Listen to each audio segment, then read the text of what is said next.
I'm sharing a reading experience. I'm reading from Gone, and I'm sharing it with you now. Today I will go through January 6th to January 12th. I hope you listen and receive something worthwhile from this. This video might inspire you to read this book. It's my hope that you will search for the best books and gain information and ideas to help you to become a better person. The more you read, the better you'll think. And the better you think, the more you'll be able to face life's challenges successfully. January 6th. Metaphorically speaking, do we all have an ingredient ready but forgot to use it? I did this today and ruined hours of work. Mama once told me, whatever you think you can do better. This is frightening when I realize at this point in my life how much of an influence parents have on their children. All of my shortcomings come to mind. I could have done better. Sometimes wrong turns can have surprise endings that were never even expected. We never know. We never know where our blessings will come from or how it will all turn out in the end. I have faith Jesus will make right all of our wrongs, and that gives me great comfort. January 7th. I would like to think that at some times things will go smoothly, but the struggle goes on. Speaking of her family, Mama used to say, if we help each other, help will be there when we need it. She would also say, if we do good, good will come of it.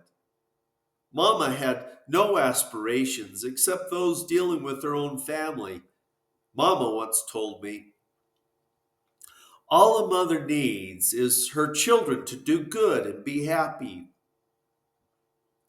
She was pleasant to everyone and stayed out of their way unless it impacted the family. I have woes and worries. The storm has come and left a wake of destruction. I know there's no smooth ride for anyone. I know there is beauty and ugliness.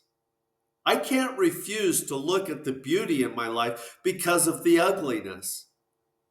I have faith. That faith helps me to see through my tears towards my joy and happiness of knowing my Redeemer exists for me. Faith helps me to have courage to believe and do risky things. I had to have faith to be married to Dad, as he was not like Papa. Maybe Dad reminded me a little of Mama, so emotional. I grew up in a family that never owned a car. Dad always had cars ever since they first came out and were sold to the public. The responsibility of driving scared me. I had to have faith to learn the skill of driving and had to have faith that other drivers would follow the rules. When I came upon a green light, I had to believe the other drivers would stop on the red light. Faith has allowed me to focus on what I need to do rather than focus on what others might do. It strengthened my will to act without debilitating nervous tension. Faith leads me to believe in positive results, and guess what? No one has died as a result of my driving. Scared them, maybe. January 8th. It was on this day I received a call from my little sister Gracie. My sister Daisy had leukemia and had not eaten or drinking anything all day. Gracie told me that she thought that our dear sweet sister would not be here much longer.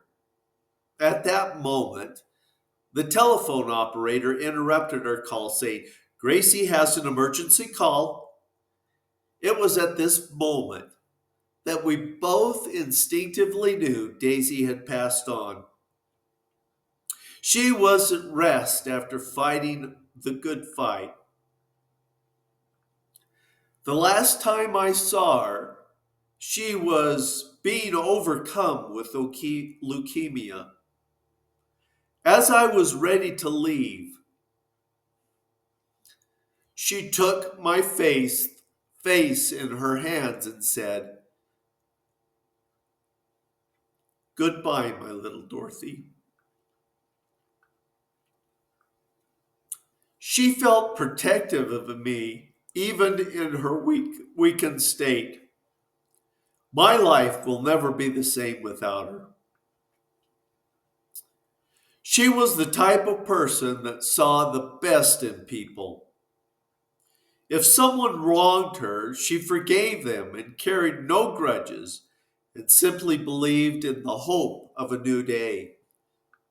When the storms of life surrounded her, and when she was in the depths of anguish, God was always with her.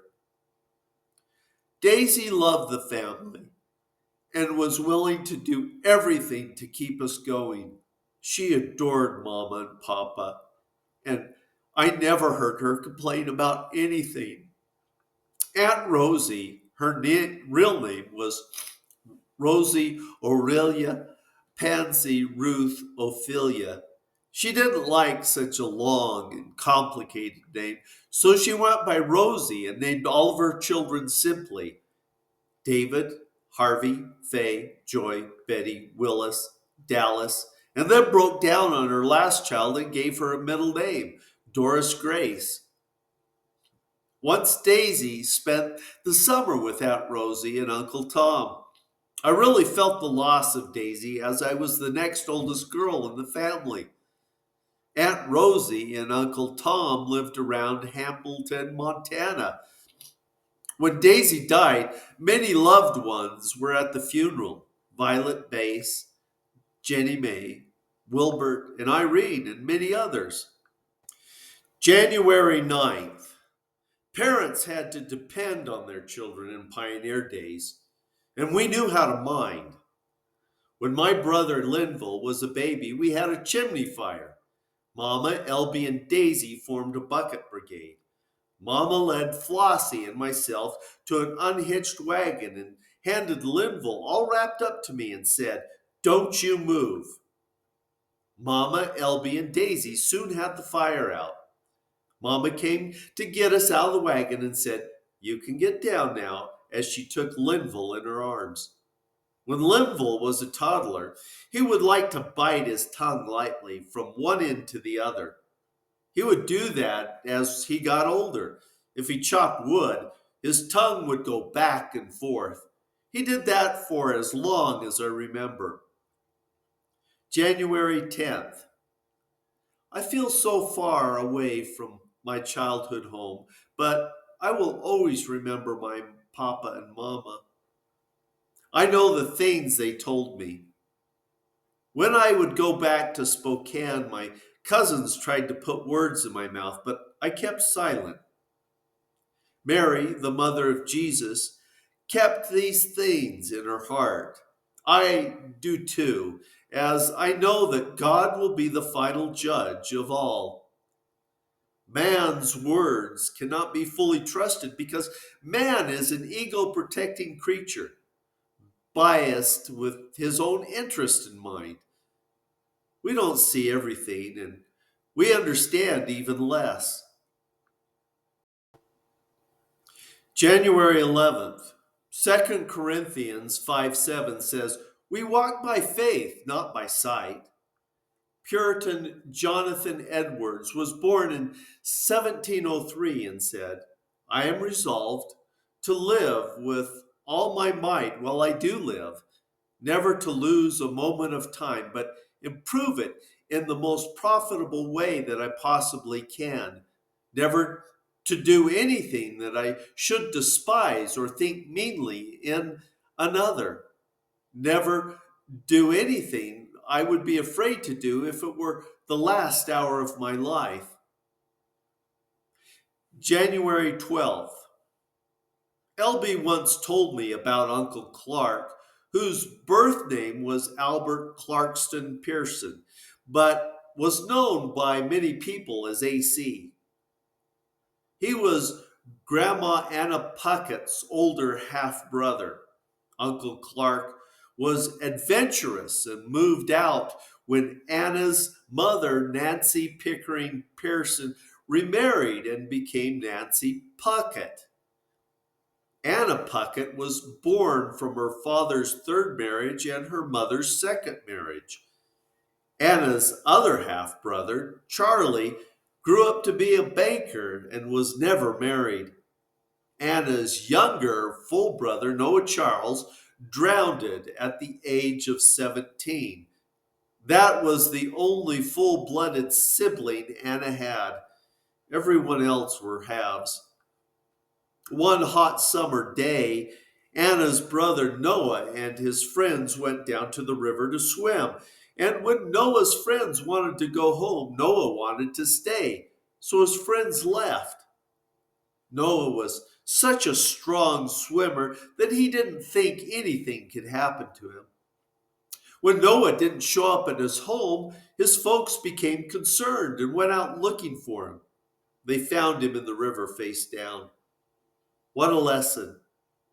It seems to me that the ones most likely to drown are those confident swimmers rather than those afraid of the water. We must learn to walk this life before God in fear and trembling of our shortcomings rather than being overconfident about our own abilities. Uncle Clark somehow became involved with the military for a time during the Texas Indian Wars, helping to protect settlers, and also lived in Texas as a cowboy for a while. In 1893, there was a gold shortage in the United States. Uncle Clark heard of gold up north, so he headed northwards and ended up selling a bunch of cattle to finance his adventure before moving on to the Yukon, where he struck gold in 1898. He returned out giving out gold coins to his family. He gave Mama and all the rest of the children $5 gold pieces when he came back to stay with Anna and David for a spell. Somewhere along the line, he got married and had two children. His wife had gotten him to join the Catholic Church. It didn't take too many years for his wife to leave him because he would not settle down and was always chasing adventures. I don't know whatever happened to his children. They seemingly disappeared from our family history. When he got older, Uncle Clark ended up in a nursing home due to an injury that had left him partly paralyzed and in a wheelchair. Grandma Anna Puckett went to get him, and when he saw him, he cried. He told her, "They took all of my money." Grandma took him back home to Iowa, where she cared for him for the rest of his days. Grandma Anna and Grandpa David fixed up the place for him off of the kitchen. Uncle Hallie said he was an ornery old cuss that threw shoes at Harv and I if we went through his room. But those two boys were stinkers. They even replaced Uncle Clark's holy water with regular water. Mama helped take care of Uncle Clark, and I guess he liked the older kids because Mama liked him, and he told them stories of all of his adventures in fighting, traveling, Indian trading, and finding gold. One time during his stay with the military, he and a few others took off without the officer's permission.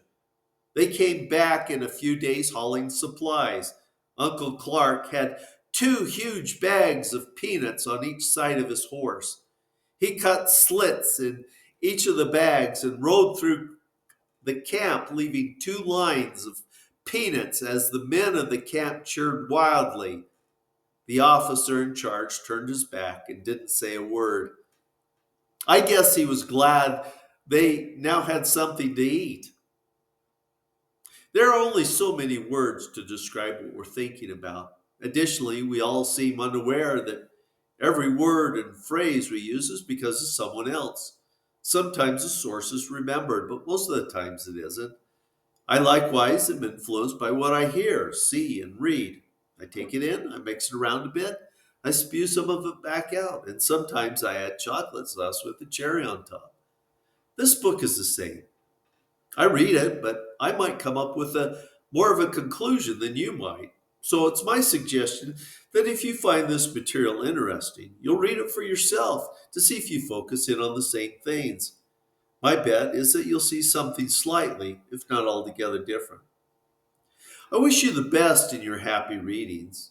Thank you for joining me. Until next time, take luck.